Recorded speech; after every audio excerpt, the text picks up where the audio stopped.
Dang. Is this thing on? We are Right. here. It's crazy. Feels weird to be back. Right. Did we miss anything?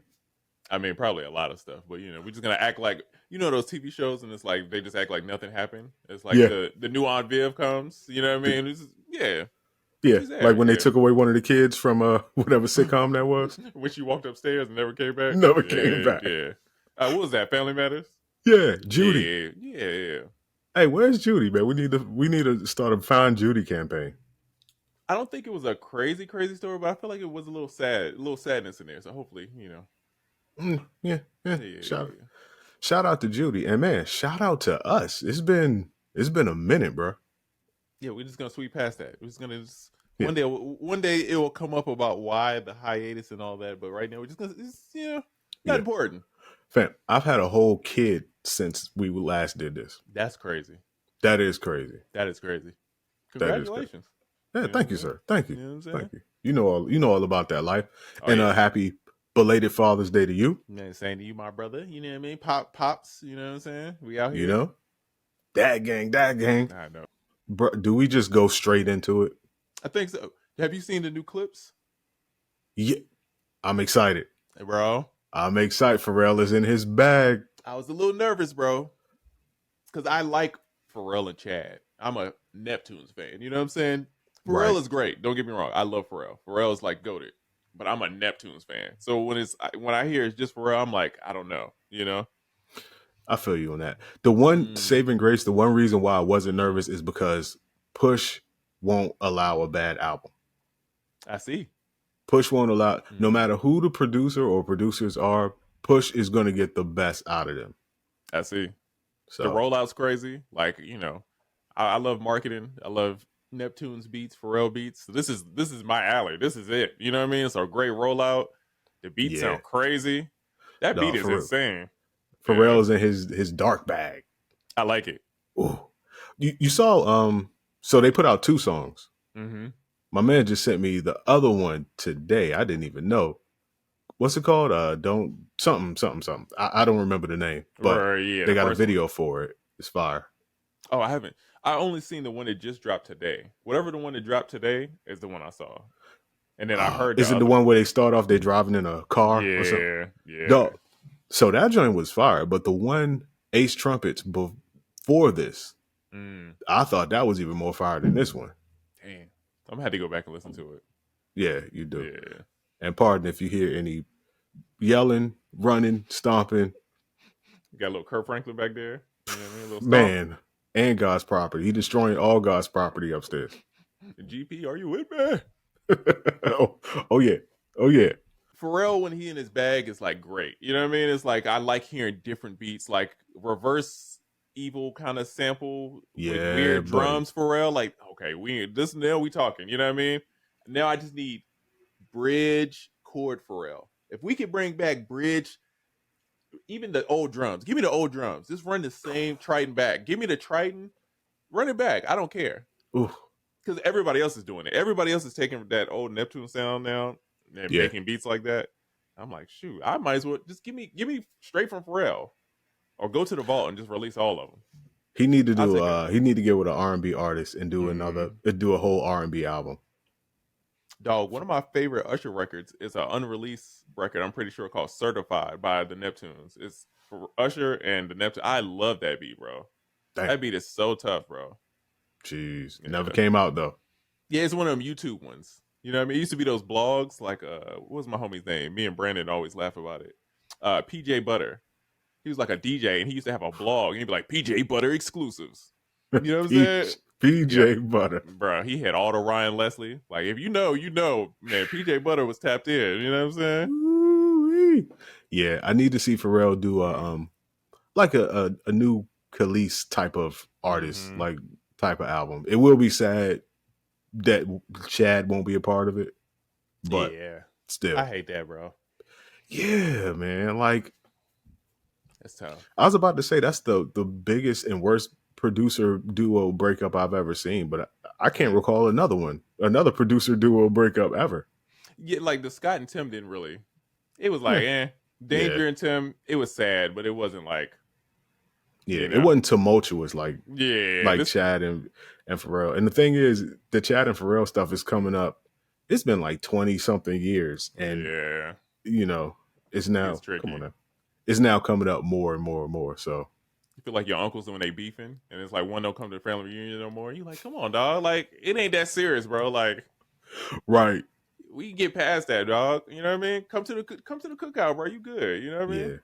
This one does seem that serious. Like with the family joint, like you got the ones that'll beef at the Thanksgiving, and then you got the ones that'll beef at a funeral. Like they get to reckon at grandma's funeral. I feel like we almost beefing at grandma's funeral type of level right here. Dang. I just want to hear some random bridges that just go into another key and some little blue blue. You know what I mean? Hey, that's too much to ask. You know? No. But shout out to Pharrell. Shout out to the Clips. Yeah, I can't wait, bruh. I'll be honest with you, I haven't really anticipated an album. Ooh, I take that back. This is the second album I've anticipated this year, like heavily anticipated. The first one was the Carter 6. I feel, I'm sorry. No, I'm sorry. See? I was, the Carter 6, man. You know, okay, perfect example of what the Carter 6 is to me. Have you ever seen a business idea and you be like, how the hell did someone pitch that? Right? Yes. Like, how did you get this off? Yeah. I want to know how that elephant beat, like, how did he pitch that elephant's beat? Because I need to know the secret. Because I would be embarrassed to play. And again, I normally don't bash beats. Right. But that one is a very Banjo-Kazooie type beat. You know what I'm saying? I respect all beats, but that one sounds like some PlayStation 3. You know what I mean? I just beat the boss level. Dog. Pirates of the Caribbean, you know, like, and it rapper just, to rapper, son. Rapper to rapper. It's like mystery and hijinks type beat. You know what I mean? Like, dog, mystery and hijinks type beat. And it makes it funny because the dude who produced it is the dude from Hamilton. That's what makes it so funny, bro. So that's my theory on how this whole thing got pitched. That beat, of course, and really, that's part of my theory behind. We'll say what's wrong with the album. I mean, that's subjective, but in my mind, Wayne lives in a bubble. Still dope at what he does, but I feel like it's one of those things like you can hear where whatever team or whatever the thing was with everything before this is not there anymore. It's gone. It sounds different. Yeah, because the only thing that still sounds the same is his rapping ability. But like the mixes weren't even as good as like his mixtape joints. Man.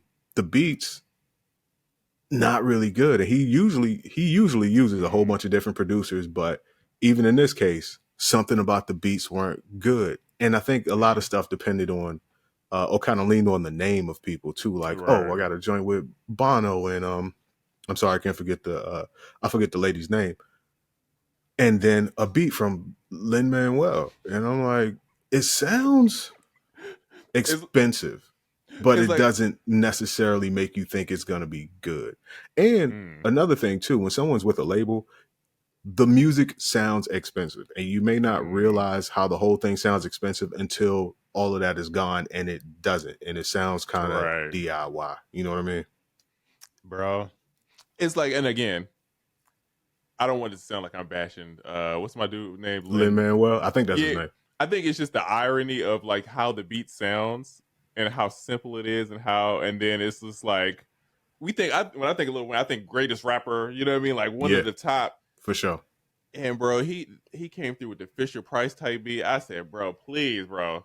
And then it's great because you see all these TikTok producers and they're like putting new beats over top of it. And you're like, bro, it is just like sound selection. But also he wouldn't have made that song without that beat. So it's like I'm joking about it, but hey, he got a placement. You know what I mean? He got that one off. So I can't be so mad, but it's one of those things where two creative people from two different worlds are like, this is different. And sometimes, hey, be different, be dope. The second part really counts. And I think it was just one of those things, like it was so creative that it ended up being just so left.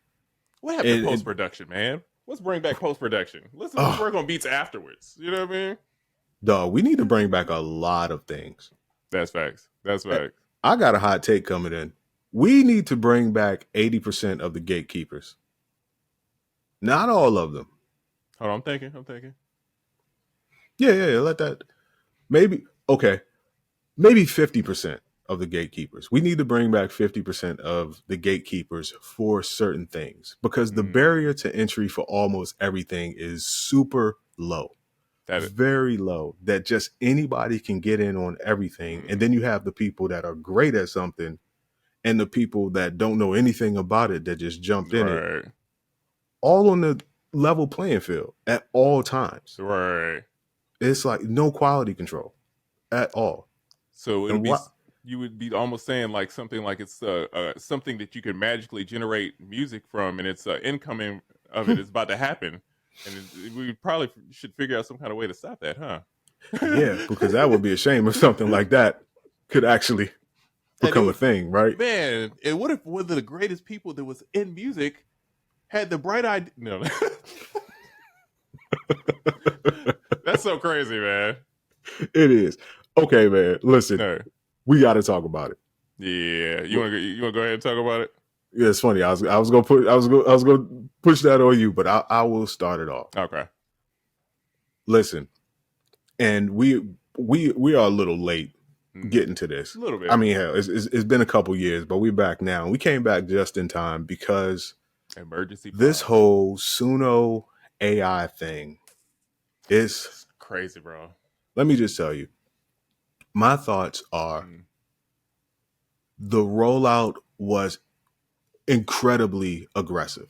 The rollout was just way too aggressive, especially for something where, you know, I'd say 90% of the people that this is for fear it or just simply don't want it. There's an adverse reaction to it immediately. So it should have been rolled out little bits at a time and rolled out in an educational way. There should have been education. That's the main thing that was missing. And there's some people that will say, you know, AI is coming. There's nothing you could do with it. That's the world we live in. Deal with it. But if you are a pillar or a leader in a community, you can't have that approach. You have to have more compassion than aggression. Actually, it should be a lot of compassion. And when people are fearful of something, the last thing you want to do is force feed it to them. And the last thing you want to do is troll their fear, their initial outburst of fear.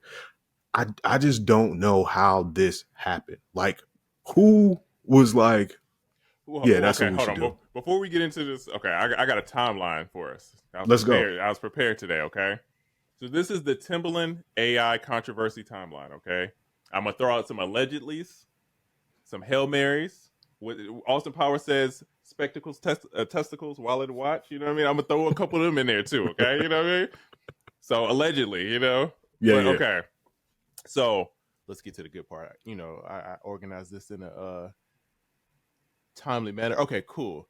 So he becomes partners with Suno, co-founds Stage Zero, right? And he starts becoming a lot more vocal about AI. He does the Biggie thing, which has some weird backlash, but Tim keeps going, right?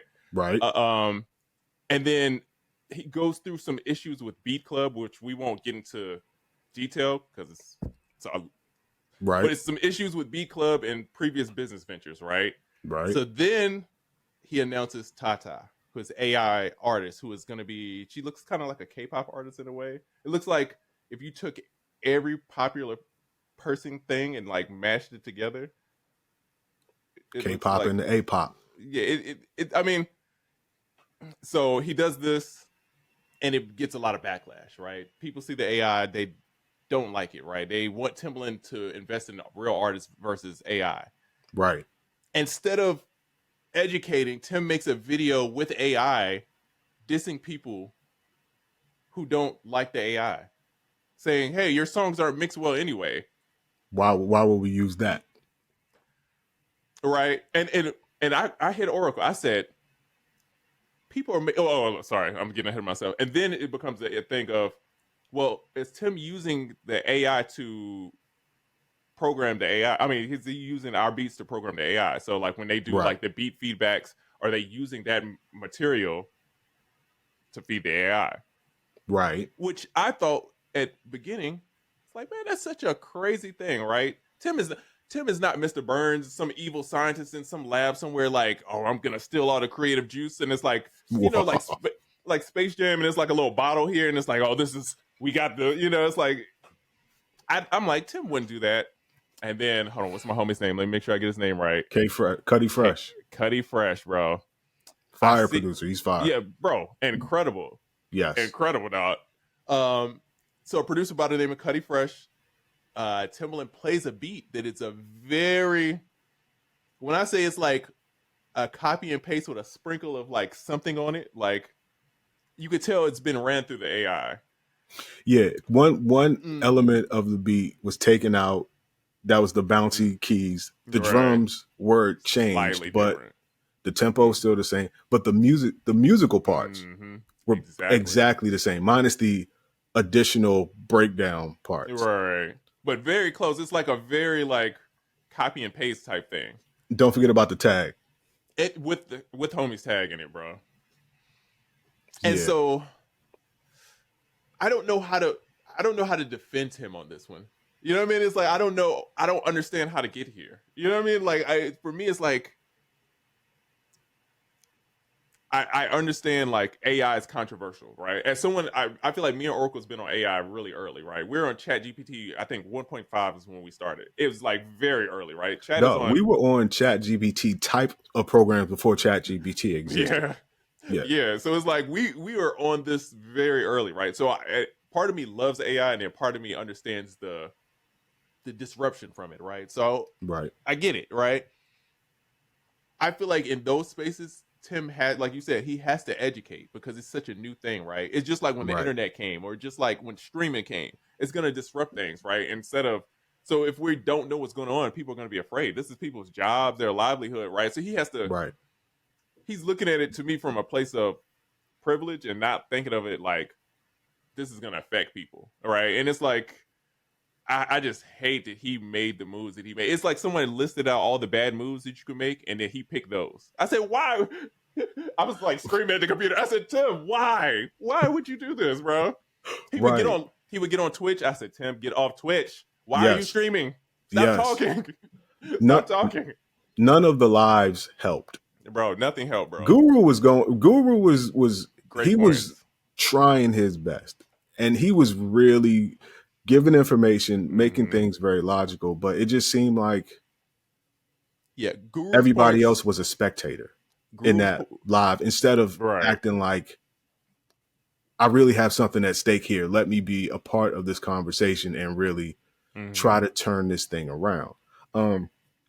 Another thing, and we can go into the timeline, we can get into the K Fresh thing, but it seems like with this, like I said, more education was needed, more asking and less telling, because it seems like the bad moves are made and then the education comes after, but it comes as a defense to explain the act that people were pissed off about, instead of saying, you know, this is what you can do with it. And I took this person's thing and this is how you could do it, and shout out to them and all of that. It becomes I was just doing such and such, and it wasn't that, and it was this. And education, man, and compassion. You cannot be a community leader without compassion. And a lot of that is you have to be less me-centric and make it really about the people. Like I said, especially when the people are fearful, ignorant, and I mean that in a way of like just not knowing how this works. There hasn't been one single thing, to my knowledge, like do a Twitch about how to prompt, or what a prompt is, or my man Don Trunk out of Baltimore, shout out to Don Trunk. I saw him do 2 videos, one today and one yesterday, about, you know, he's like singing a little line into Suno and then adding that, and then he's doing something else and then adding that, and stuff like that. Like, that's really what was needed. And one thing we did not talk about, the CEO of Suno's viewpoint. That's a whole, bro. That was I was saving that. That is to me, that is the enemy in the AI thing. It's really, to me, Tim, I look at Tim as the brand deal. To me, Tim is just the person you just caught the flat, right? Right. The Taking all the bullets. The brains and what people need to question is Suno, right? Like, where are they getting this music from? Like, how are they training the AI, right? How are people being compensated? All of these are the things that we need to like talk to Suno. It's not Timbaland. Timbaland is just the brand that's in the middle of it. You know what I mean? I don't think to my knowledge, I don't think he would know that type of stuff. No, and he's being left to answer questions not only about things that he's done, but about things with the program and the company that he's probably not equipped to even answer. Right. That's where it's tricky. Yeah. But there is there's not a get out of free card, but it's okay to say I don't know. Yeah. That's what I'm saying. Yeah, you could be like, I that. don't really know. Let me check on that and let's all find out together. Don't say baby Timbo, this baby Timbo, and it's somebody else's beat. I couldn't. Some people, bro, it's just like, bro, like I don't want Pharrell playing somebody else's beat, bro. I don't want to hear nobody else's beat but Pharrell's beat from Pharrell. It's very me centric. Like, I'm gonna show you this Timbo thing and this baby Timbo. Right. Too much of that. Way too much of that. Not making it about the people at all. Meanwhile, these people are shaking in their boots. You're just showing them their demise every day with zero compassion, zero explanation. You're just doing stuff. And they're like, well, what is it? And how is it doing it? And where is it coming from? And it's like, hey, there's more. And the fact that when the K Fresh thing comes up, right, and he's like, oh, well, Ghostface called. I got him a placement. It's like, bro, no, it doesn't matter, bro. You took this out of context, bro. Like, no matter the situation, it looks bad. No matter how I can imagine to frame this, it looks bad on Timbaland's part because it's like, one, K Fresh didn't know, right? Show him some respect. You know what I'm saying? As a producer, as Timbaland's always talking about producer rights. He's talking about how we not getting paid the same way, right, as we used to. But then you're also doing things like this, and then ushering in AI, which some people could argue will even further devalue music, right? So it's like, you know what I'm saying? It's like, it's very hypocritical in moments where he's like fighting for things. And I think that's Timbaland's biggest issue, right? Is that it doesn't seem genuine necessarily for the producer community. And producers are normally the smart, geeky, you know, I'm including myself. I'm very nerdy, very... Oh, we nerds. To be into these plugins and the Oscar, you know, LFOs, you got to be some intelligence, right? And so it's like you trying to throw like the wool over people's eyes. It's like it's like you're doing it to the wrong people, bro. Like you're trying to trick people that you think. I don't want to say he's trying to trick people, but it's almost like it just feels disingenuous. Like Beat Club felt disingenuous. It didn't feel like it's helping the community. It felt like this is something to make money from. All these random AI projects, it felt like something to make money off of. It didn't feel like this is something for music. Right? You know, Tasa, it doesn't feel like, you know what I mean? It's like none of these.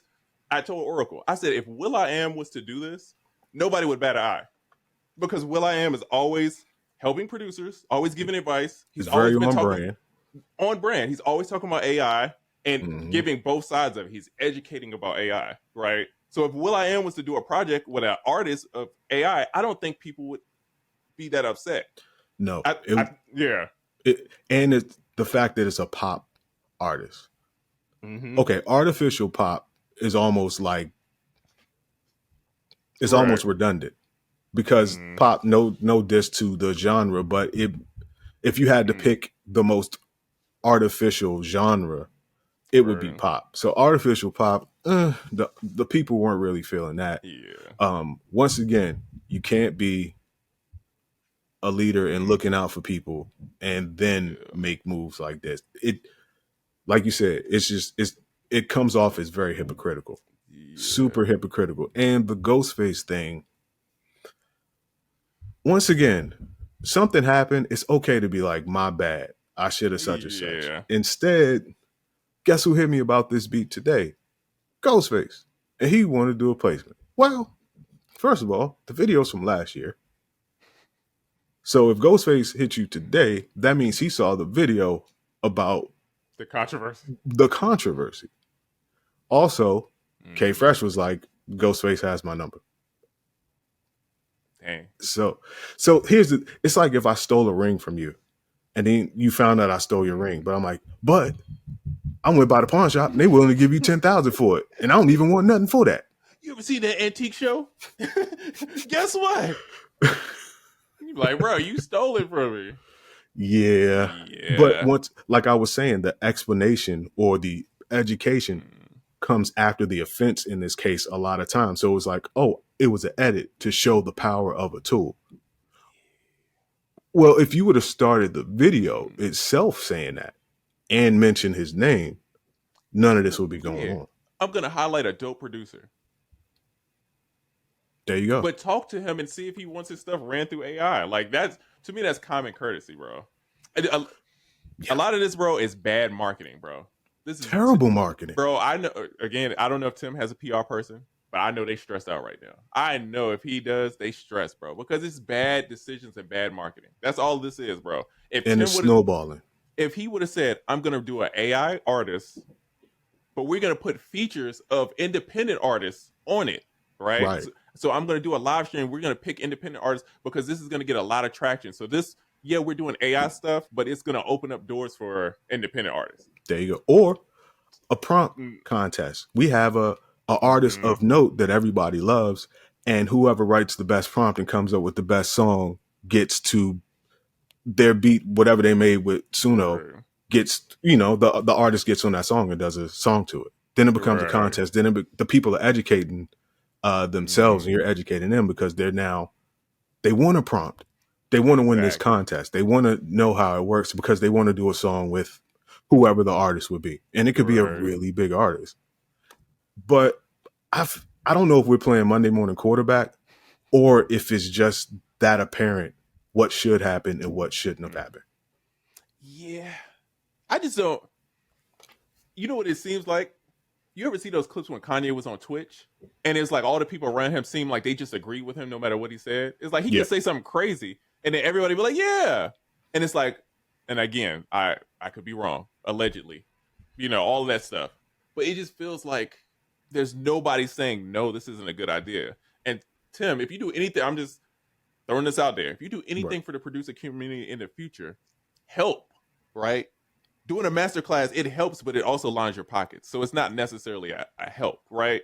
Do some free stuff. Throw yourself out there more. It doesn't always have to be attached to a monetization, right? You know what I mean? Like people love Tim for Tim, right? And I'm saying this as being a Timbaland fan, right? Like I'm from Virginia, right? You know what I'm saying? I grew up as a producer from Virginia. You can't get much more of a Timbaland fan than me, right? You know what I'm saying? Like, so it kind of it hurts because it's like, dang, bro, I look up to this bro, and then it's like you're tarnishing your brand over some that's so silly, right? That you could have easily avoided. And I just hated it.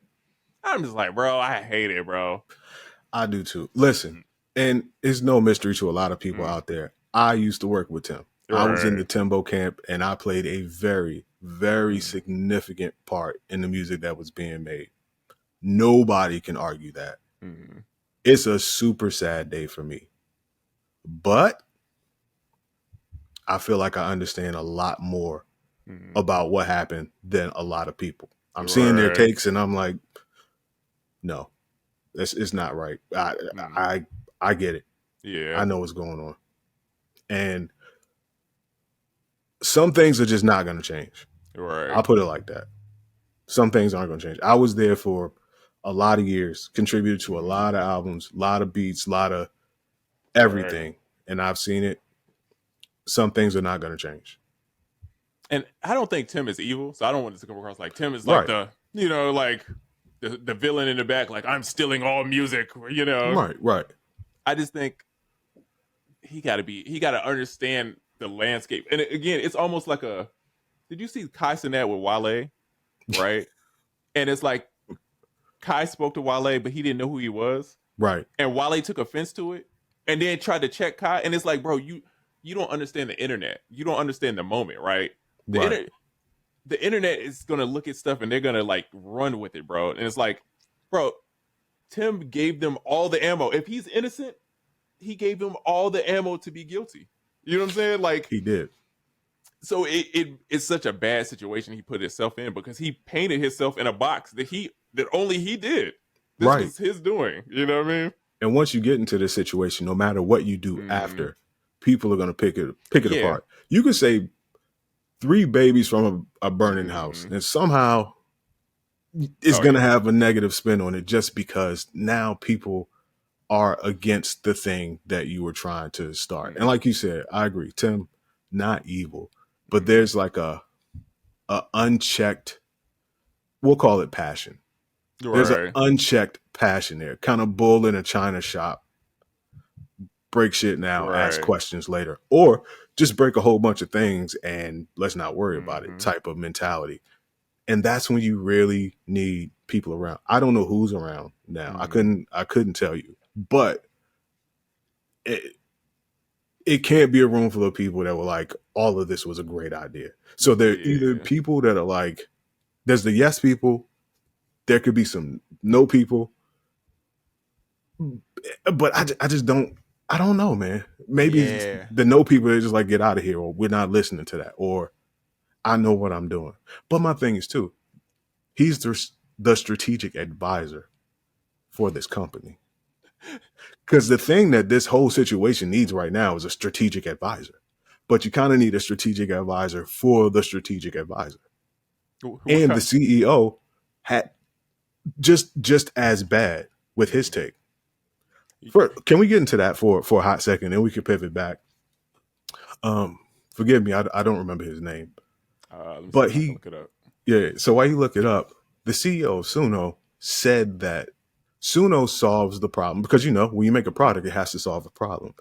He says it solves the problem of people making music because people don't like making music anymore, and it's not enjoyable.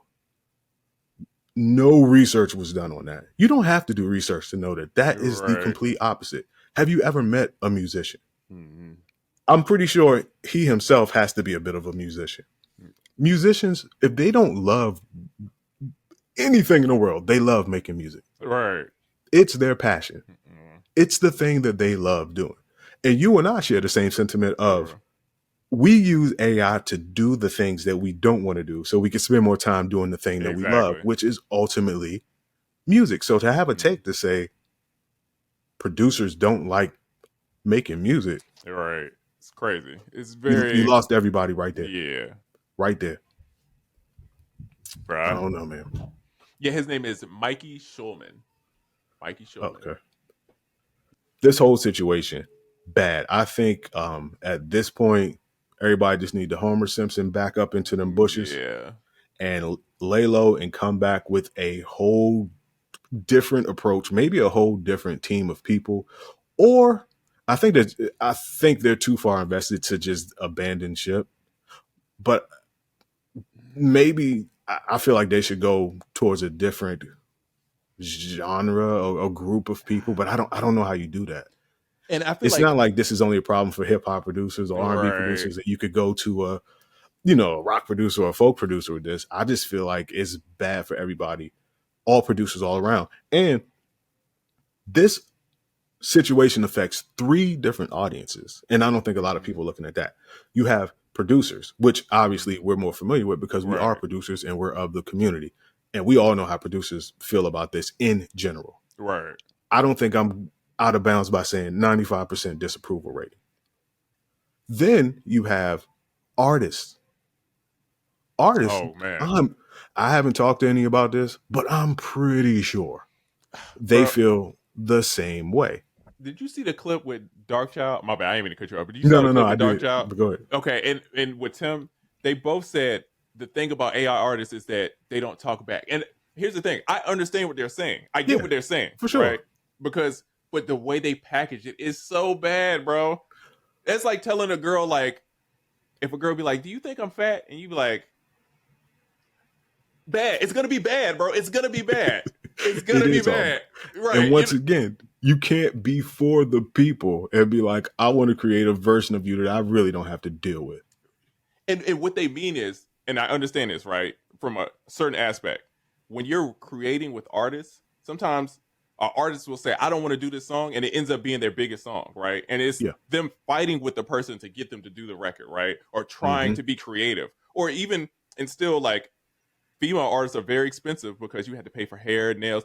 It's other things that people don't factor in. Artists are expensive in general, and then people talk about female artists, it's a whole different set of budget, right? So I understood what they were saying, and if they explain to people where it's like you could be creative and you could try stuff and it's not right, but not say like they don't talk back. It's like nobody wants to hear that, bro. Like nobody's gonna take it. And the artist beside Darkchild was like, he was like, my man said it sitting next to his artist.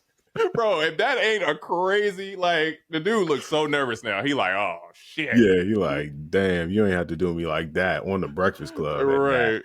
Yeah, and you're right, though. And I know, like I said, like you said, I know what they're saying. Artists sometimes get in their own way. Right. And they won't let you manage, or they won't let you produce, or whatever. But that's also part of collaboration. And that's what makes it great, also, is the fighting, the back and forth, the argument about a line. It's like, that's what makes great songs. That we had to argue for 30 minutes about a word, but when we finally got to it, it's like, no, this joint jamming. You know what I'm saying? There you go. A lot of it is just communication. Mm-hmm. You have people communicating very critical things to the audience that they're trying to serve, and they are not communicating it well. Right. Once again, I'll keep using the word compassion. There's no compassion. There's no empathy. And that's cool if you're the person that's like my way or the highway. But you can't be, I'm here for you guys 50% of the time, and then 50% of the time it's my way or the highway. Conflicting. Now you lose trust. People don't trust you now. Then what do you do? Once you lose the trust, it's tough to get that back, bro. And this is me thinking of it this way too. I feel like it's a bad look for Tim as sonically, because now I feel like people are going to question everything sonically from him. You know what I'm saying? Yeah. Because Timbaland is known for being creative. I love Knots because he's creative. I like Bink because they're creative, right? Like that's why I like these producers. If they were attached to AI and now I have to associate everything that they make with AI, I don't know if they're doing it or the AI is doing it, right? So then it would ruin the experience for me, right? I wouldn't look at their beats the same because I don't know what's what. Right. You know what I'm saying? It's kind of like when people find out that someone's got a keyboard player or a ghost producer, it's like, oh, they look at it different because it's like, oh, he didn't do all of it, right? Mm-hmm. So now I feel like Tim is permanently scarred with the AI. Tim can make the greatest beat and everybody's going to be like, oh, that's AI. Whose beat did he steal to make that beat with AI? It's going to be that. He's scarred for life, forever. Bro. Forever. His comment section is about to be ugly forever, bro. Yeah. Forever. Yeah. And it didn't have to happen. That's the saddest part about it. It didn't have to happen. Just if they had someone to properly communicate and really sit and lay this out. Once again, I am not convinced that there was no one that was like, don't do this. Don't do that. It just felt like, I feel like doing this, so let's do this. Yeah. It's kind of like, I know what I'm doing. I'm assuming that's the way it went. I know what I'm doing. Watch what I tell you. Blah, blah, blah. Just watch. And it's a lot of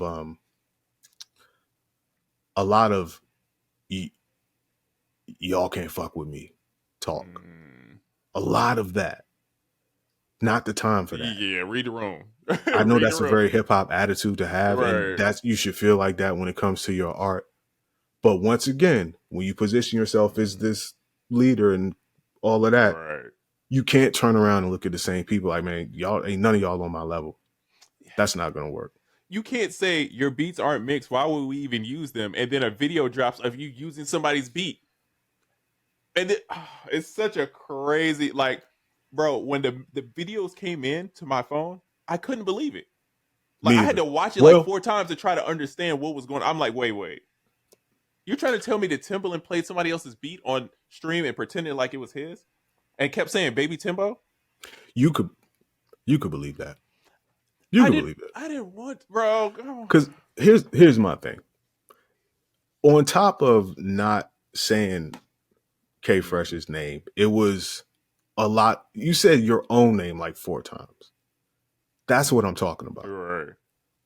You could have said nothing and it would have been 50% less egregious. But it's a lot of me. But what you're playing is a lot of them. And it just looks bad, bro. It has to be less of an ego. Yeah. It has to be less ego. Make it about the people. Make it about the benefits of what you are trying to ultimately sell to the people. At the end of the day, you're asking people for money. Also, you're asking people to pay you money for something that they are fearful will replace them. Some of them. Right. You can't, there's no room for ego in that. You have to throw all of that away. And there's no reason to have the ego because you have the accolades, you have the admiration, you have the legacy. You don't have to do that. And that's the saddest part with all of this. None of this had to be done, which makes it seem like sometimes people just can't help it, which is why I said, I don't think anything's going to change. Some people are who they are. That's tough, bro. That was tough, bro. It was such an egregious, crazy thing that I just couldn't wrap my brain around it. Like, this can't be real, bro. This can't be. It's got to be something else. I'm missing some context, bro. No. And it just kept getting worse. It just kept, every time I think it couldn't get worse, it got even worse. I saw the AI, the diss video. I was watching, I said. That was the most egregious thing to me because it just seemed like if you made a list of the worst things to do, that would have been at the top of the list. Like, yo, whatever we do, let's not do that. And it's like somebody didn't read the not, and they were like, whatever we do, let's do that. Okay, we're gonna do that. It was like Tim had his headphones on, and somebody was like, "Yo, don't diss them." He's like, "Diss them, diss them." Got it. Bet. On it. But then to once again walk it, the explanation. Man, I was trolling, but let's have a serious conversation. Bro, you can't do that. You're defensive. And you can't be defensive without somebody being on the offense. And you have a lot of people on the offense. And that move, now, if there was anything in this I couldn't believe, it was that. Because you got to think, the K-Fresh video, that happened prior to any of this unfolding. That just happened to be discovered because it happened a while ago. That's crazy. The AI video came as a response immediately. That was thought out. It was like like a Kendrick and Drake. One person, the audience dropped the diss this day, and then Tim dropped his diss the next day. I selfed it. Bro, what is going on, bro? we are living in some crazy times. Bro, I knew it was bad when people was like, yo, we need to pod. We need to hear we need to talk about. I need to hear y'all talk about this. Yes. Bro, I was at Guitar Center. People was breaking. I said, yo, this is what I know. It's crazy. People were like, yo, what you and Oracle think about this? This is crazy. I'm like, oh, bro, all right. Yeah. We had to dust off some cameras for this. I do have a PSA for people, though. I'm seeing a lot of takes out there. Of course, most people are like, we don't like this. We don't want this, blah, blah, blah. Then there are some people that are for it. Now, out of those people that are for it, it's divided in half to me. There are some people that are generally like, I'm with all of this AI stuff. Then there are other people you can tell are just kissing up. And I will say this. Do not look up to or kiss up to people of notoriety thinking you'll get a seat at the table. You will never get a seat at the table. You'll never get a seat at the table until you build your own table. And if you do get a seat at that big table without building your own table first, you are most likely at that table to serve and not to eat. And be the first one to get snatched away. Shit, you might be the food. Soon somebody else come on, hey, get out the way, bro. Get out the way. Right. Get out the way. Hey, make room. You know what I mean? Tata's coming. Tata's coming. Hey, hologram. Tata's coming. Move over. Yo, hold on. Somebody put something. Oh, hold on. I screenshot this. Hold on. I got to shout this person out. Okay. I saw this tweet. I cracked up, yo. So shout out to Brock on Twitter. He says, hear me out. Let's train a model on Timbaland's work and give it as many artists that now have the, give it to the producer community. So now we all have Timbaland style. I said, bro, Why would you mess with the internet, bro? You don't fight with the bro. This is the wrong people. Yeah, don't. And they will do it. They got time, bro. They will. That somebody saw that and was like, good idea. Yeah. So did you know it says that it was trained on basically all the music, or all of its music is trained on is just from the open internet. And that just means anything that isn't behind a password or paywall or something like that. All of that. And that includes social media. That includes your stuff, my stuff, everybody's stuff. Oh, I got an idea, bro. Let's hear it. This is how we defeat AI music. I can't wait to go to jail. Come on, let's hear it. Okay. We train it only on Lil Wayne the Elephant. Okay, I'm playing, please. Animal Cracker type beats. Oh, not Banjo Kazooie type beat, dog. No. Yeah. What was that game? You might not know this, bro. It was a game show on Nickelodeon where they would have to climb up the rocks and put these 3 pieces together. It was a Nickelodeon game show. That's what the beat sounds like to me. It's like that game show. You know what I mean? Like slime is about to drop from the ceiling at any moment. No, I keep thinking of Double Dare. It wasn't Double Dare, though. It might be Double Dare, dog. Yeah, anyway. Yeah, I don't know, man. Hey, listen. In all seriousness, I would like to see this thing turn around. Hidden Temple, my bad. My bad. I would like to see this thing turn around. But yeah. I don't know. I think it's a little too far gone at this point. So what does he do going forward? What do you think what Tim has to do? Like, what can he do to? There has to be some admission of missteps, and it could be as simple as, okay, listen, kind of like how you men might do with a woman. All right, we started out on the wrong foot. Let's try this again. Hi, how you doing? My name is Tim. You know, this is Baby Timbo. No. But not right now. Go back. But there is just something a little more hurtful than when someone does something to offend you or maybe does wrong by you and just doubles down on it. It comes off as gaslighting. All right. And you'll never recover with that. It has to be, all right, kind of messed up, kind of did this the wrong way. Let's do this. Also, you got to introduce something new into this, like a new person or a new face, or here is a laid out plan. Because there's no plan. Right. You're just doing and doing and doing and showing and showing and showing and not explaining anything. Meanwhile, people are growing more fearful, more resentful. And you just keep showing people how, if they're on the fearful side, you just keep showing people how their job is going to be over with, or you're just showing people how their stuff can get stolen. Right. And even if you are like, nah, it's not that, you're not explaining that until something happens that technically is that. And now you're trying to, basically just cover it up. The explanation should come before the offense. Bro. No matter what. Damn, dog. Damn, Tim. Yeah, I feel like we should play It So Hard to Say Goodbye to Yesterday. Bruh. That's such a crazy, it's like I need all the other producers, like Neptunes are not together. Now we got this whole Tim fiasco.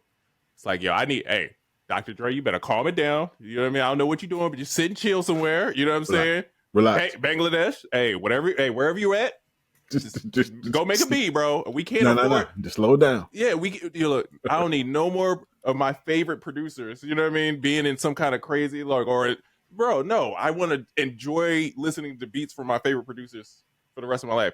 This was, it ruined it, bro. Shit show, bro. Bro, it's such a bad moment, bro. One of the worst rollouts for any product I've ever seen. That is crazy. In any product.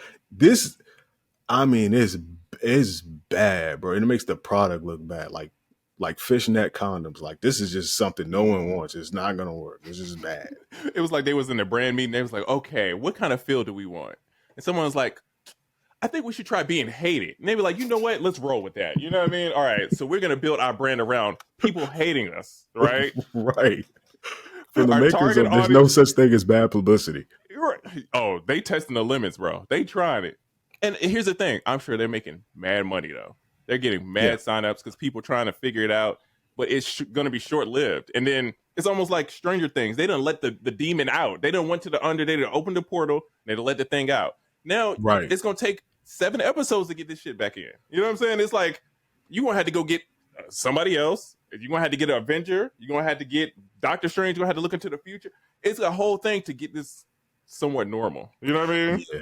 Because I feel like, too, Tim is, on top of the things that were obvious offenses, he's being blamed for things that probably were not happening. Like, for instance, it doesn't help that he was doing reviews and feedback on Twitch for this long, and then does a thing where people are like, is music being stolen? And is my music being stolen? Like, you had to have seen this coming.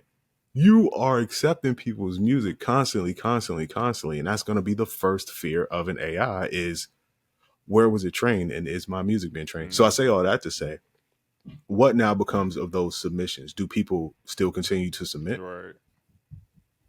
Because I don't think, some people are viewing it like it was all propped up, like, oh, the whole submission thing was just to get songs to train the AI. And I'm like, I don't think that.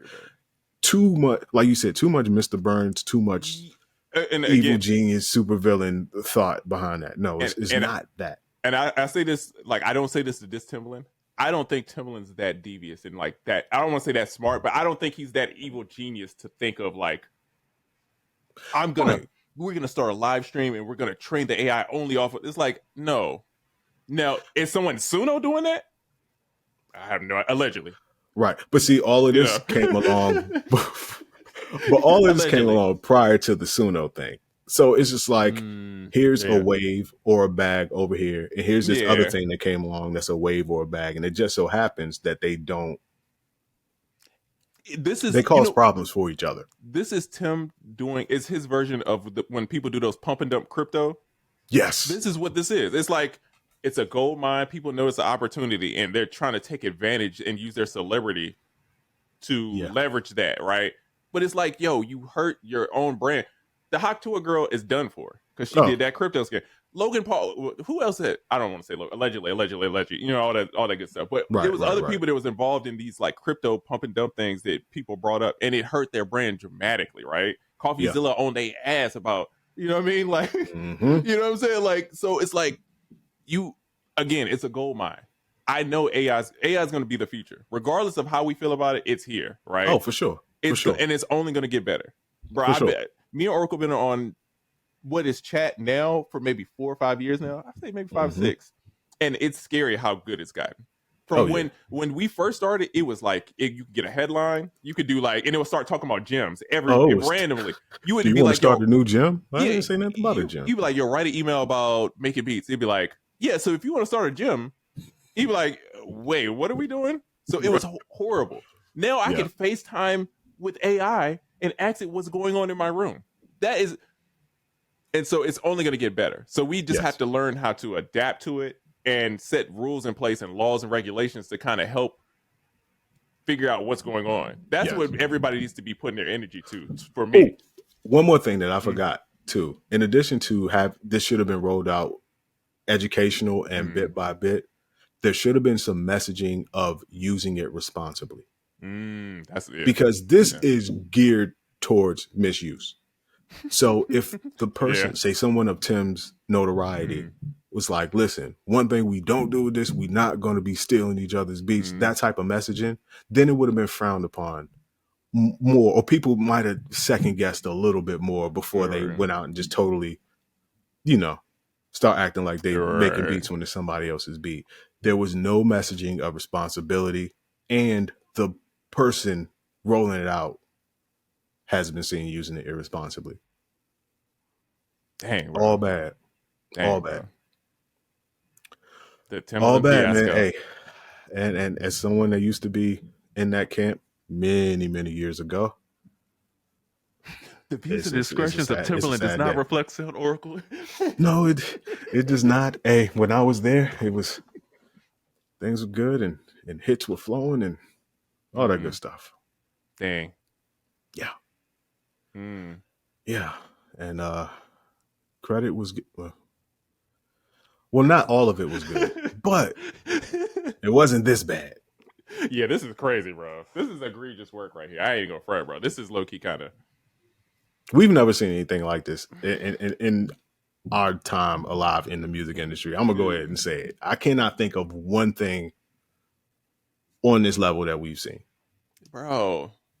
This Nothing. Is like, yeah. You know when Kanye was like, Lady Gaga's the creative director of Polaroid. Yes, I love Lady Gaga. What the hell she know about? This is how I feel about. And I get Timbaland is a musical genius, but we're talking AI. The music part is right. The AI is the leading part of this thing, right? And it's like, there's too much of a technical aspect to this. You have to have a person that has a compassionate side, an educational side, and a very technical side, and they can explain it in a way that's simple and easy to understand. Call Will.i.am, man. Tell him to drive the Benz to be making music and shit when you turn. Call him right now, dog. Pull Perfect up, dog. I trust Will.i.am. You know what I'm saying? Like, I Tim. Yeah. It's like I'm so disappointed. I feel like a father. Like, damn, dog. Yeah. It's like, you know, on the like Full House or something, and they be like, the dad he just talks. He's like, I'm not even mad, son. I'm just disappointed. And then it just plays the little. That's a fact. Hey, as a new father, I can't wait to get off my first disappointment line. I'll hey, the hell with y'all. I can't wait. I cannot wait. That's crazy. But yeah, and I will say, it pains me to say it, I am not surprised like everybody else was, and that hurts. That's crazy. Almost nothing about this surprised me. That's crazy work, bro. Yeah. Look, and here's the thing. Now that it's out, you're going to see this pop up more. Now everybody's going to start doing this because people realize it's getting so much attention. Tim took all the heat now. Yeah. People are going to do it, and they're not going to get as much heat as Tim. The next person who does this will never get as much heat as Tim because Tim took every wrong step in this process to do this. Yeah. So all I got to do is not do the stuff he did, and I could get an AI, and now it's going to be a thing. You know what I mean? It's like, yeah. Also, do not discount somebody else's notoriety or lack of notoriety, because a lot of this, at least the K-Fresh thing, it screamed of just some dude on the internet, right? Type dude. Even if, like, just the fact that you would take and use it, even if it was just an edit or whatever, you didn't even say the man's name, and the fact that you did not know that was his tag in there, and as the tag is going on, you're saying your name. It's just a lack of awareness for the community. And who is around you that did not know any of this? Because it's not like he was nobody on the internet. Right. The man pop up on your feed all the time. Since 2020, the man been doing this thing. Somebody around you had to know. Right.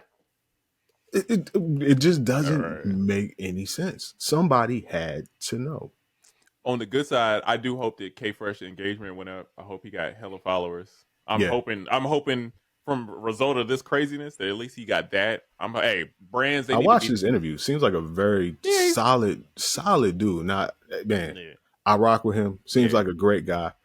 Fellow introvert. I love. Listen. Seems like a really great guy, as well as being a dope producer. And like you said, I hope everything just is up for him from here on up. And if you're going to steal somebody else's beat, steal like a mid beat. Why would you steal like the crazy beat where it's like, bro, I ain't heard a beat like that. Bro, I was like, the guitars came in. I said, oh, wait a minute. What's going on here? So why would you steal the most unicorn random beat that you can find? Like, people are going to be like, bro, that sounds just like this random crazy beat that I heard from this dude that it sounds like magic. You know what I'm saying? Like, bro, like, why would you copy that one? Right. You know what I mean? Go copy a random trap beat that's like, it's the same chord progression as everybody else, and you can get away with that. Yeah. Yeah. And if I was going to say, maybe they should do a live together him and K Fresh, but I don't want to see that. Yeah, I mean, and No. yeah. And when I saw K Fresh post, he's like, I don't know how to feel. I'm sure that's like a tricky situation because I'm sure like everybody else, he's got a lot of respect for Tim. You know what I'm saying? And grew up listening to Tim like everybody else. So it's like, I'm sure that's a weird spot to be in. Of like, is he dissing me? Like, you know what I mean? It's like, did he just talk trash? Like, how do I take this? Are we beefing? Like, the word is used. Yeah. You feel used. Damn, bro. I'm not going to say too much. People, this is crazy, bro. People no, but it's a lot of using. A lot of using going on, bro. I hate it, bro. And this is the tricky part about the music industry nobody talks about. Being associated with certain people and like it's just tricky, bro. It's tricky, bro. It's like you want people to have ideas and try stuff, and you want people to make money. Like I want Tim to make money. I want Tim to be successful. But Tim, you gotta understand, you can't pillage from the community. No. And then be like looking like, oh no, I didn't mean it. It's like when somebody like, no offense. Right. Well, it's like, that's how you know some bullshit coming. You know some bullshit coming because it's like, bro, you prepped it with no offense. Like I know you about to say something crazy. You know what I mean? It's like, right. That's how all this Tim stuff feels. It doesn't feel genuine. It doesn't feel like I'm a producer and I want to help producers. Like when I hear Busy Works Beats talk, he loves producers. Right. You can tell at the end of the day he Busy gonna be on streaming every day. Weaver beats. I don't know Weaver. But what I do know about Weaver, he gonna talk about some damn beats. About the community. About the community. About the community. Yeah. Hey, listen, you gotta give it up. And as we keep being like, one more thing that makes this so bad, and look at how many times we've said that's crazy. Is that it's coming from someone who has so much in terms of legacy, in terms of just people looking up to him. Like you've accomplished so much. You have so much. So to see you take like that and use people like that is mind blowing. And that's why I say sometimes people just are who they are, and you can't change people. You can only change how or if you deal with them. Right. Because that's a person. Oh, those are traits where things aren't going to change. That's why I say that. Some people aren't going to change, especially when you're dealing with super grown people. Past a certain age, you've grown and you kind of are who you are. Right. And I don't see any of this changing. I see better excuses being made. Dang, bro. Dang. I mean, it is what it is, bro. Jermaine Dupri would never. No, I'm sorry.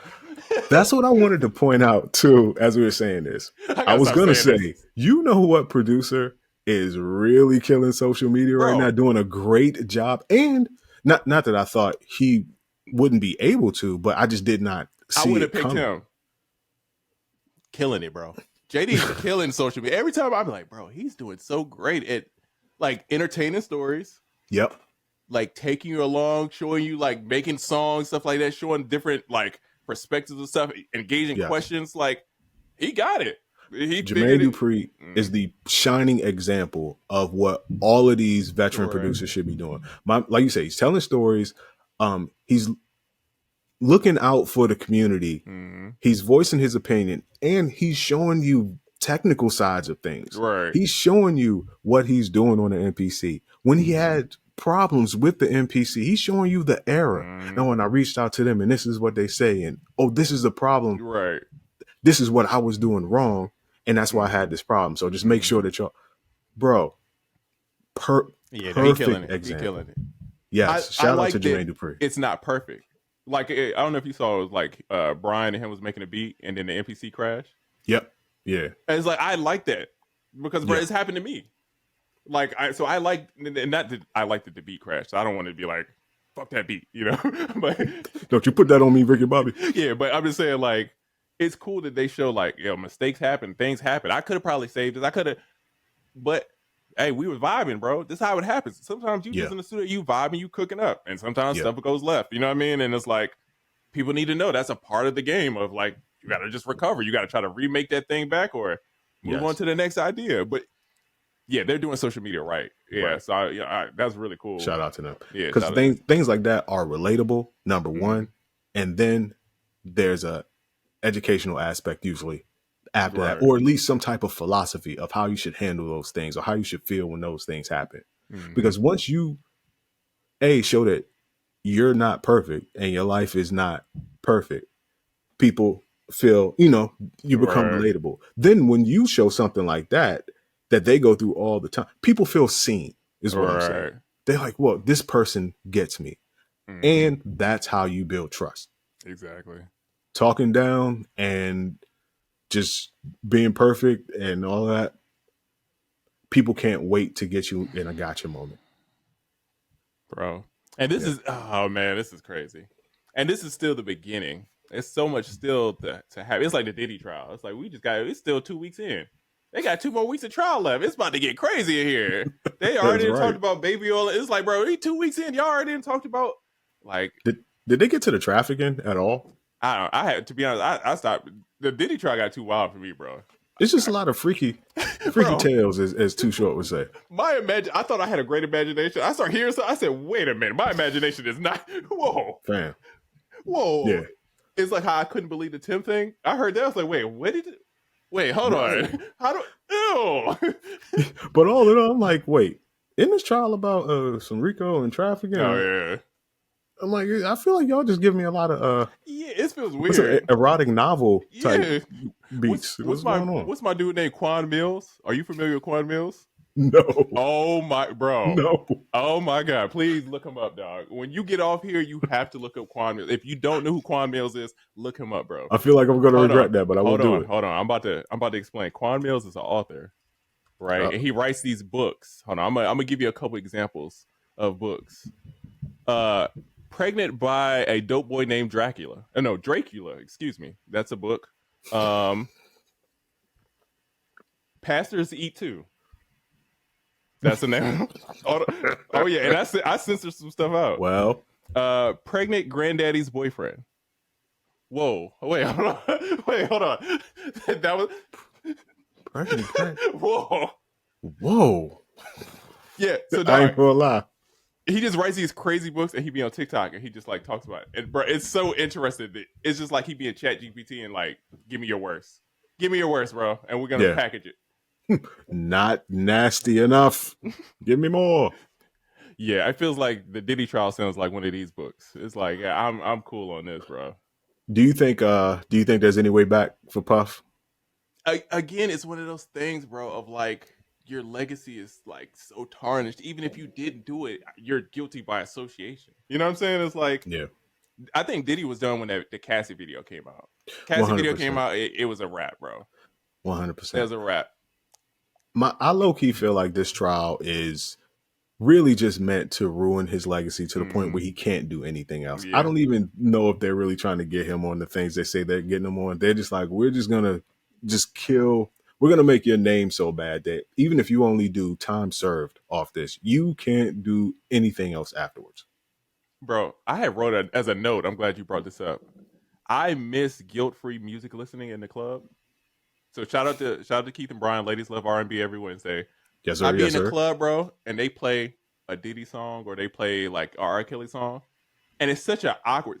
R. Kelly. Here's the thing: R. Kelly is so talented, bro. You be forgetting about all the allegations. I be like, "There's something in your," and then I be like, "Ooh, okay, I forget."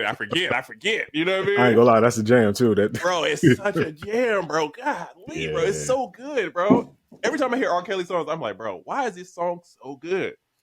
But bro, I didn't realize R. Kelly had a song called "I Like Your Crotch." I'm sorry, what now? Hold on, I'm gonna read it. Hold on. R. Kelly, it's on 12 Play. It's called "I Like Your Crotch," I believe. Hold on, I'm about to get the exact. I ain't gonna lie, I thought I was a 12 play connoisseur. It's worse. It's "I Like the Crotch on You." Really? That's when I was like, he might be kind of guilty. Damn. What? The only time I've used the word crotch is if I was playing sports or something and I had to go get a cup or something. Like, you don't use that word. The idea of liking the crotch on somebody is such a pervy, freaky man kind of thing. Facts. What? Crotch? That's a wild word. Only time I ever used the word crotch was at the tailor's when I'm getting something tailored. It's only a very specific time you use the word crotch. Yikes. Yeah. Other than that song, though, you hear R. Kelly song, I'd be like, damn, this is jamming. Yeah. Diddy I'm not gonna lie, though. I thought it was. I thought people were over the R. Kelly song stigma thing. Now I thought like, okay, they back playing the songs because we live in Atlanta. Oh, I could go right now to the first of all, there's always a million people barbecuing on the side of the road. So man, they got the music up.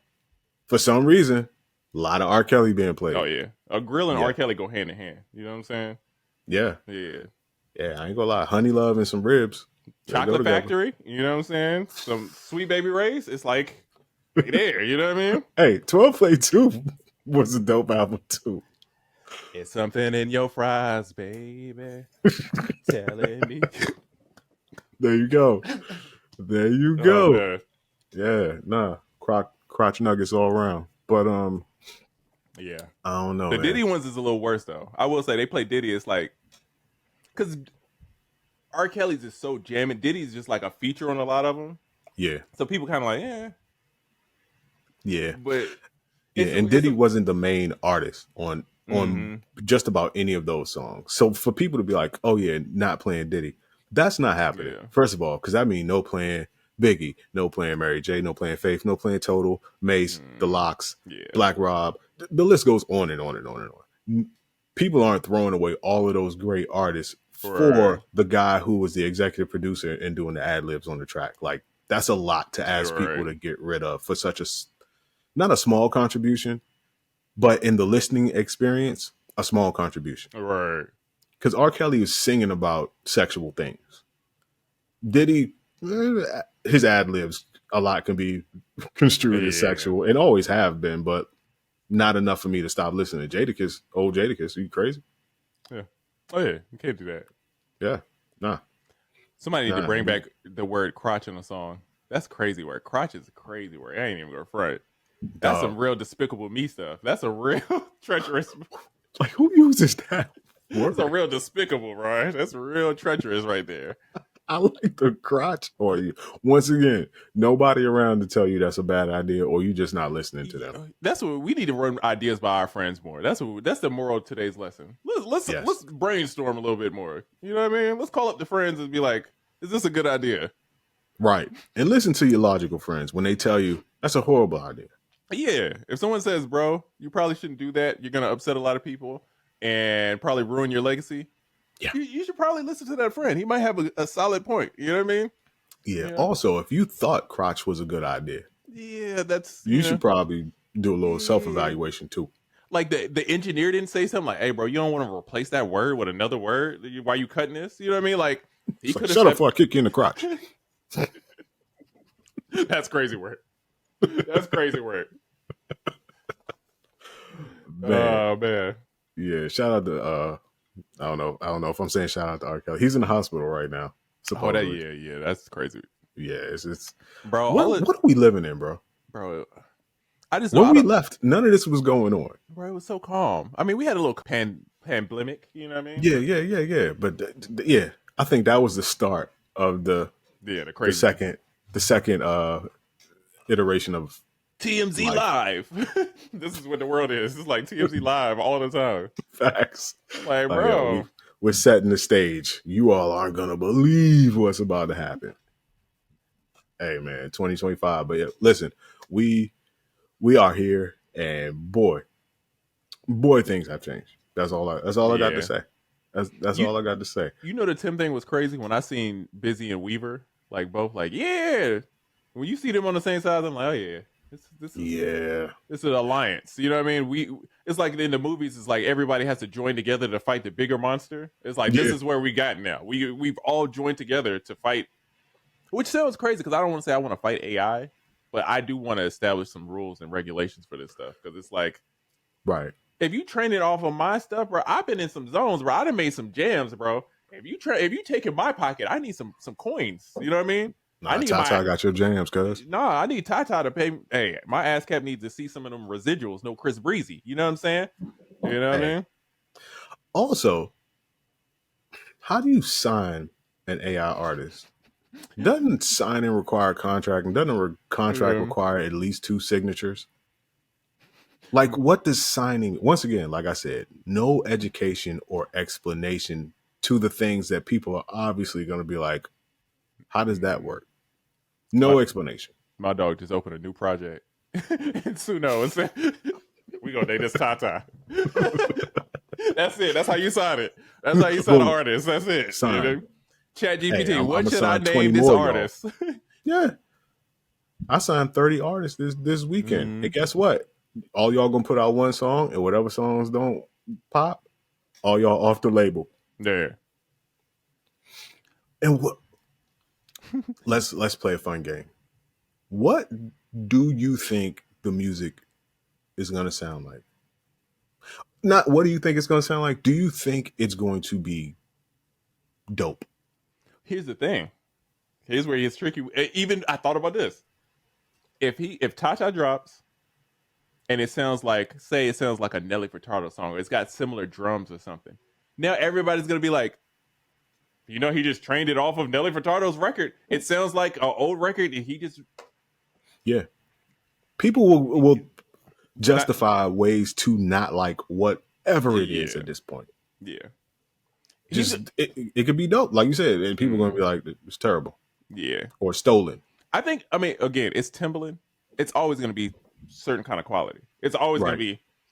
Tim don't really make whack beats like that. It's not a lot of bad Timbaland beats that I can name of. You know what I'm saying?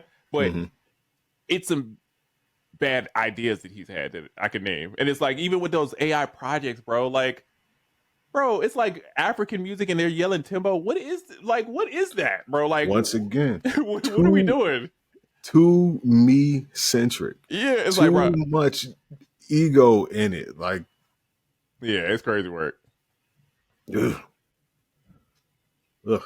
Hey man, we just learned a valuable lesson in have some homies. Talking through, man. Something, bro. He could have talked to Chat GPT, and Chat GPT would have been like, "Hey, bro, that's a dumb idea." Yeah, like, you sure you want to release a video of animals dissing them? Yeah, Chat be like, "Hey, bro, look. I know you new around here, right? You new around the AI streets, but Chat, look, we ain't gonna do that. That ain't gonna work." Right. Chat like, hey, don't bring me into this. Right. No, I already got a bad rep. We already got some issues going on. You know what I mean? That's a fact. Hey, kids, use AI responsibly. Hey, man, you know what I thought about the other day? What's that? My favorite toy when I was a kid, it was this robot called Rad. And I remember that joint. And it was like a remote control thing, and it used to shoot like little darts and stuff. And I said, when the AI comes for us, and it's some real Terminator 3, I'm gonna show him the picture of me, like 4 years old with the Rad. I'm like, look, we've been tapped in, twin. You know what I'm saying? We good, and that's my plan to survive. Hey, listen, I'm old enough to have had the first Nintendo. Therefore, I had Rob the Robot. So if that AI don't respect me standing next to its great grandfather, like, come on. I've been on your side since I was 6 years old. The paperclip from Microsoft Word, we've been tapped in. I've been talking to him. Me and Clippy? Yeah, that's my dog. That's your great grandpappy. You know what I'm saying? Yeah, we good. We used to hang out at Texas Instruments headquarters back in the day. Aunt Siri? Aunt Siri. We like this. Aunt Tell her I said hey. Yeah, tell your Aunt Siri I said hey. You know what I mean? Nah. I got a Johnny 5 poster in my garage right now, cuz I rock with y'all. I was about to do that voice and I realized how problematic doing that is. No. That's so crazy. That was so. And what makes it worse that guy was an Indian. Right. That's what makes that movie so crazy, bro. Dog. People used to get away with some stuff back in the day. That's wild, bro. Ooh. That's a wild. Now, this AI stuff could have flew back in the day. Oh, yeah. Back in the day, you could have got it off. Oh, yeah. For sure. All the way up until like the Al Bundy days, you could have got this off. Yeah. What was the now girls jumping on trampolines? What show was that? You remember that? Ziggy Zaggy. Oh, The Man Show. Yeah. Yeah. Adam Carolla and was that Jimmy Fallon? Wow, was that? It was Adam. I think it was Adam Carolla and Jimmy Fallon. Jimmy Kimmel? Was it Jimmy Kimmel? Jimmy Kimmel. That's right. Jimmy Kimmel. I said Jimmy Fallon. Jimmy Kimmel. They was letting it fly, boy. Damn, I forgot all about that joint. Yikes. That's how we gonna end the podcast. No, girls jumping on trampolines. Hey, listen. Through the roof. It just go to a serum. It's just like a serum wave. It's showing a wave. One of them Ableton joints with the bouncing balls type deal. Like, boo. Yeah, nah. Nah, don't nobody want to see that. That'll get you kicked in the crotch. But dog, hold on. I think random topic. There's a documentary that I want to see, and I don't think anyone's thought about this. So all the producers, let's say crate digging producers, those who used to go in the record stores and dig for records and all that. You know, I come from that school. So people talk about the producers. They were great. The MCs and the engineers even. The one person that's never talked about that they need to do a documentary on are the people that would work in those record stores. Because if you are a producer, really a producer like of note, like a big name producer, when you come in there would be some dude who knew your style that would hit you with a stack of records when you came in. Check those out. It's something dope on there, something dope on there, something dope on there. And a lot of those types of things became big hit songs. But nobody talks about those people. That would be a fire documentary. Somebody grandpa was like, yeah, I found a sample. Yeah. I remember when Dr. Dre came in here. And I had it. I remember when Just Blaze moseyed in and I said, hey, it was some this crazy Tom Brock album. You're going to love it. A crazy story. Some crazy young fella named Kanye West. He walked in. He was so crazy. Crazy young fella. Great beats though. You like my grandpa tripping. I knew something about him was going. He was a different type. Really, you think grandpa tripping? He really done gave the whole college dropout on the low. He didn't lay somebody. Facts, but I do think that would be an interesting documentary. Yeah, that would be dope. Because the more I thought about it, as time moved on and it came to a digital age, I had to really think about it. After I had this idea, I was like, I was kind of that person. Oh yeah. And I didn't even realize it. I'm thinking about the record store days, but I'm like, wait, I was that person in the digital age. I was like, hey, what you working on? Use this sample, that, use this, that, this, that, and hear the drums. Enjoy. Yeah. But shout out to those record store workers, man. And somebody, Mass Appeal, somebody put that documentary together. I was about to say Vice, but I think they went out of business, right? Hey, Nas is doing big things with Mass Appeal like that now. So shout out to Nas. And let's get that together. Also, this is 4 months ago, but Ninth Wonder did his second Rhythm Roulette. The first one was like 9 years ago or something like that. Bro, you talk about a masterclass in Rhythm Roulette. It's like he's meant for that. That's like when they talk about what's my dog name to play Malik Beasley? Not Malik Beasley.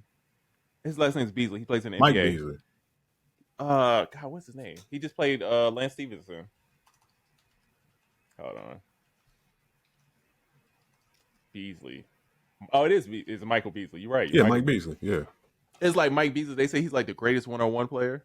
I feel like Ninth Wonder is like the greatest, like, you know what I'm saying? It's like that Rhythm Roulette kind of thing. That's his bag, bro. Like, he can't be stopped on that drink. Dog, he killed it. Oh.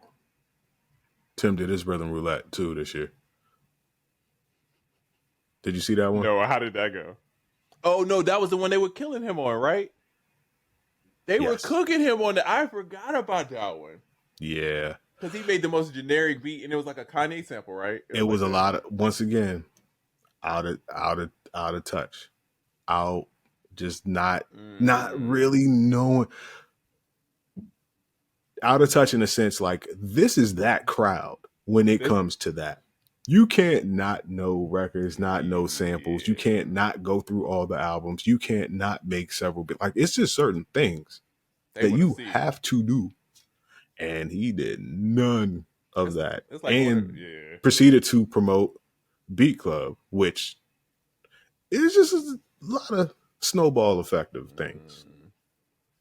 But a lot of just unawareness, just not being aware of how things are connected, not being aware of where you are, either not being aware or not caring. Yeah, that's true. Very true. Yeah, I don't know how we end up circling back around to that, but yikes. And Rhythm Roulettes, man. Yeah. Shout out to that. On the Ninth Wonder, the latest one I saw, I saw like 2 or 3 comments in there that mentioned me doing one. I probably would not I don't think they would ask me to do it, and I don't know if I would do it, but I appreciate everybody that mentioned me. You kill it. Really appreciate it. Your joint would be the craziest joint. They'd be like, yo, what the hell is going on? People would probably be so confused about. I tell everybody, watching Oracle make beats, it's impossible to copy, because it's like, I don't even try to copy, because it's like he makes beats totally different than what I make beats. I don't even understand how to wrap that around my brain, so I just let him do his thing and just like, yo, that looks crazy, and then I just go over here and do where you need me to be. What you need me to do when I'm making beats with you? Like, all right, where do I stand? I don't know what's going on here. It started talking to me. It told me to record. I'm just gonna record something. You know what I mean? Yeah. Shout out to Trinity. You been cooking up a lot lately? I wouldn't say a lot. I have got back into cooking up, but I need to cook up more, and I also need to post more of it too. Yeah. You know, that's the essence, man. That's where we started. That's how I became known. I want to get back into that, because I feel like that culture has really thrived. Oh yeah, like over the years. You know what I overthink it, because I feel like the way I make beats is not like video friendly. Not a show. Yeah, it's like, bro, I'm sitting in a room and I'm looping the same idea for like 20 minutes, and I'm singing random notes, and I sound crazy, and I'm just sitting on the piano trying 50 things until something sticks. That's how I make beats. Yeah. So it's like, I look at it like that's boring, but all my friends are like, bro, please show that. Like, that's interesting, right? It's relatable. Yeah.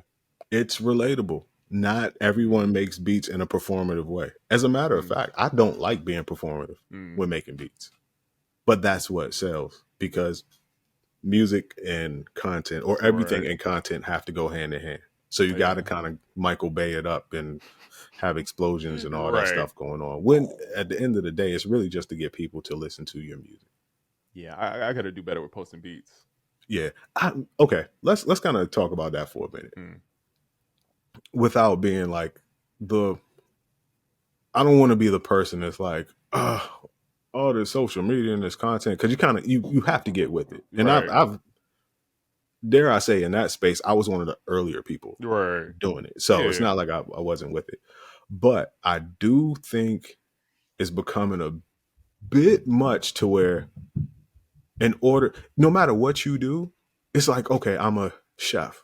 Well, how are your sketch comedy skills? Well, I'm a musician. Well, yeah.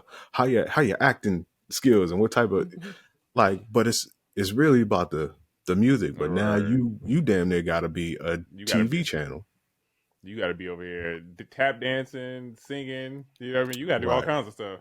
Right. And once again, I don't want to be the guy that's like, oh, you shouldn't have to do all that and blah blah blah. And then, like back in my day, but no, it's not that. But it is becoming, you have to do more of the thing that you don't really do to get people to look at the thing that you want them to look at. But if you're giving them so much, 80% of it is this, to get them to look at the 20% of that, a lot of times they don't really care about the 20%. They want to see you sit in the park next to a pond and, I don't know, catch fish with an NPC or some shit. I don't know.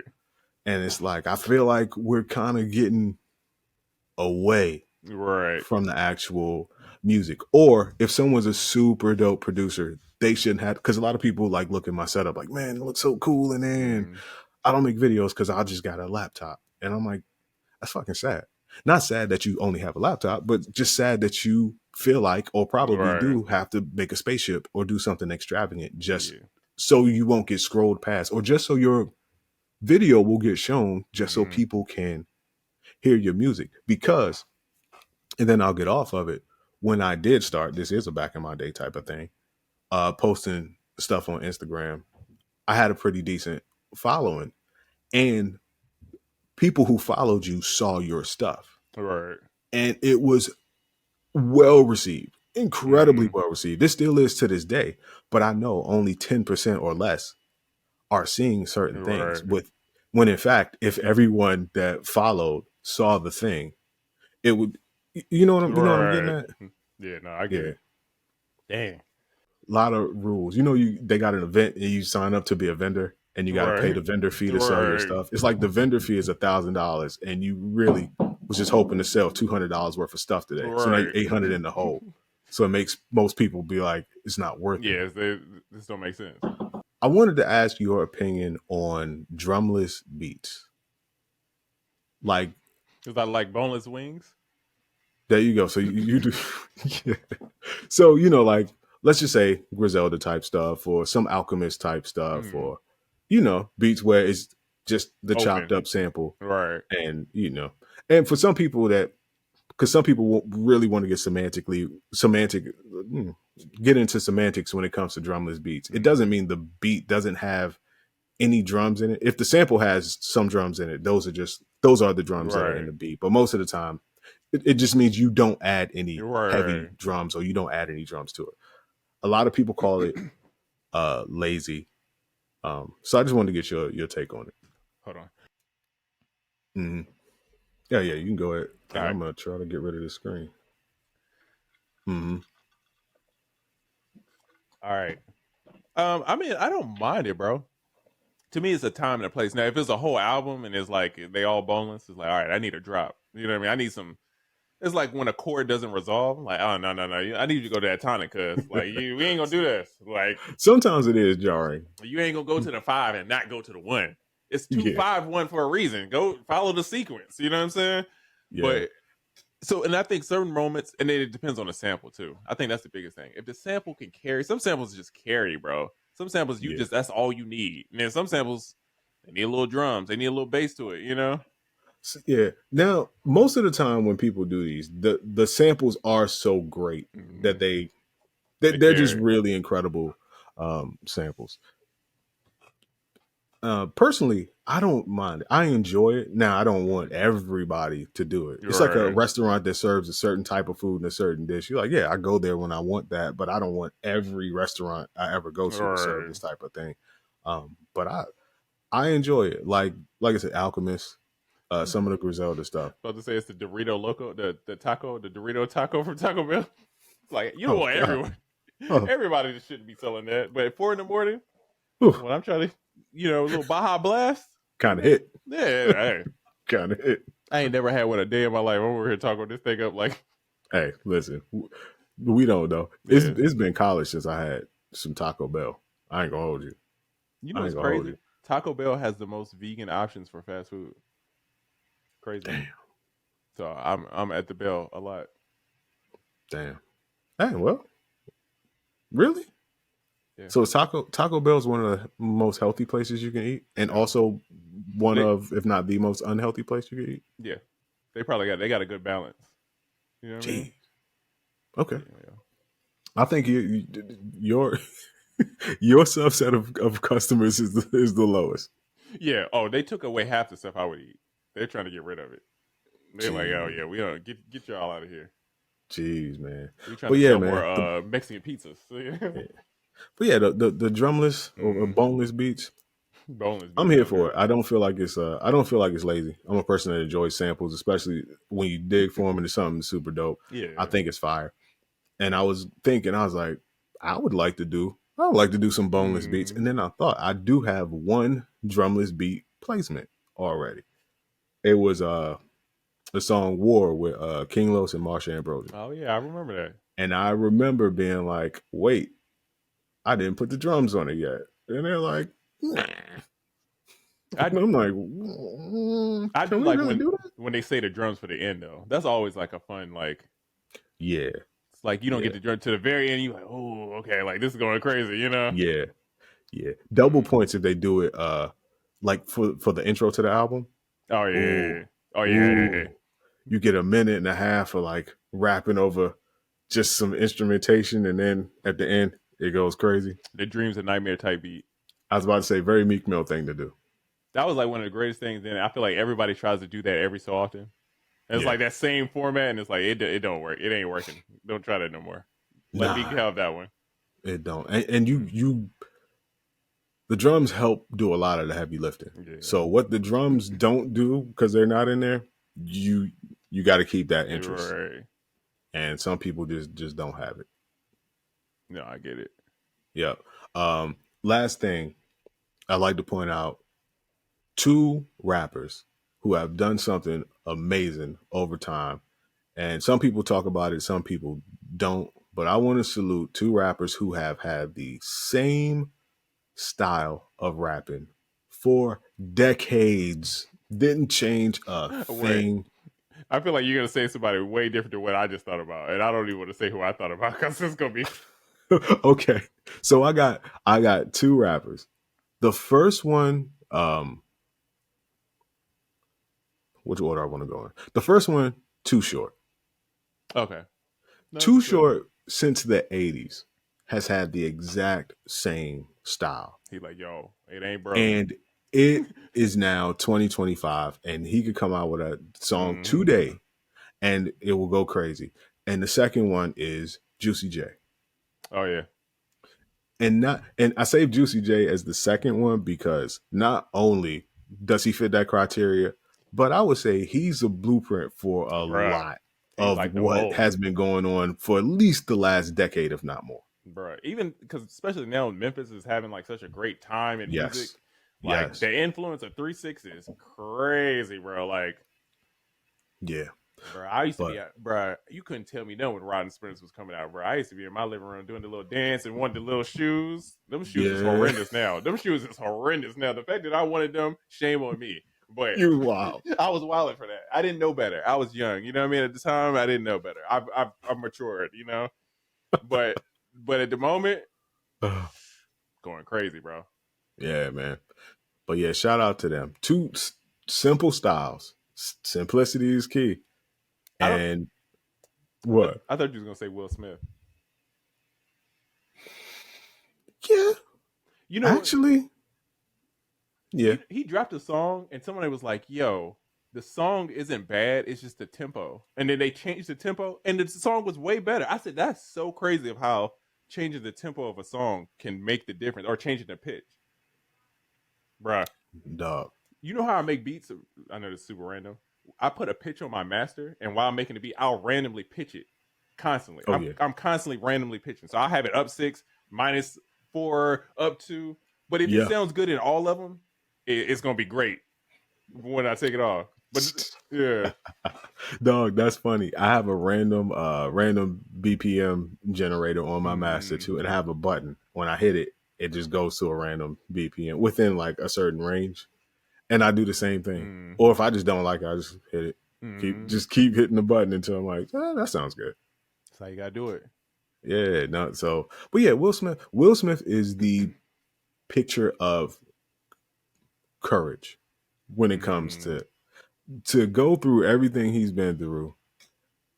He does have the same style he had back in the day. I was a super, super Will Smith fan since I was wearing pajamas with the feet in them. That's my first CD I ever bought.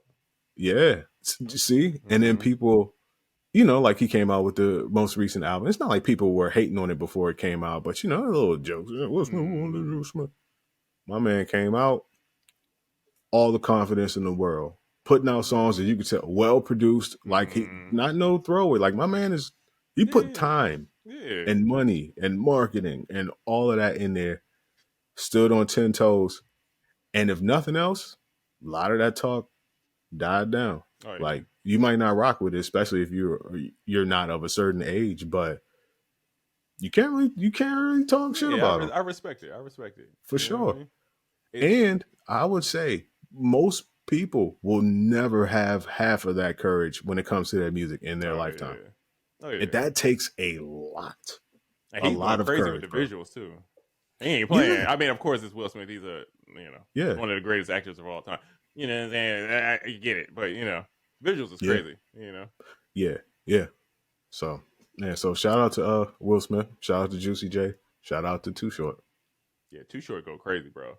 People love Blow the Whistle is one of them songs that it's going 50 years from now, people still going to be playing Blow the Whistle, bro. That's like at every party, people want to hear Blow the Whistle. It never fails, bro.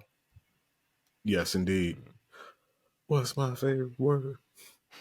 Man, that'll get you in trouble. Because you're gonna yell it. Bro, I didn't play that joint some corporate. They were like, play that joint. I'm like, bro, I'm not trying to get fired here, ma'am. Y'all screaming y'all favorite word. HR is gonna call me. You know what I'm saying? No. I gotta collect the check. Go to a church and just play that and see how many people actually just yell it. Bro, I can't help it, Lord. I'm gonna tell this story, bro. And you know who's involved. I'm gonna keep it vague. And this is my fault. This is my fault. I had a DJ event, and it was like a kind of Christian related event. And I said, how do y'all want me to DJ? And they said, play the same stuff you played at the club. Like the same type of stuff. And I said, you sure? And he's like, no, it's the same stuff. Bro, I played that set and people were looking at me crazy, and I never DJ for them again, bro. I ain't never DJ for them again, bro. They stopped calling, bro. They did mad events. They left. But it was my fault. I should have knew better. Nah, you did know better. You asked. Yeah, now I play clean music, and you got to ask me for the turntable, unless it's like a club. But if it's an event, automatic, everything's squeaky clean. Yeah. I don't even play that no more. My man said, sign this waiver. They was like, no, we want the feature. I was like, you sure? No. So yeah. Have you heard music? Yeah, Auntie was over there looking at me like I done forsaken. I know that boy was raised better than You're right. I'm gonna tell his mama. What would his mama think? Right. Yeah, that's hilarious. All right. Yes. It's been a while, but we are back. We had to come back. We missed y'all. It's been another episode of Unquantized Podcast, and we will see you next time. Peace.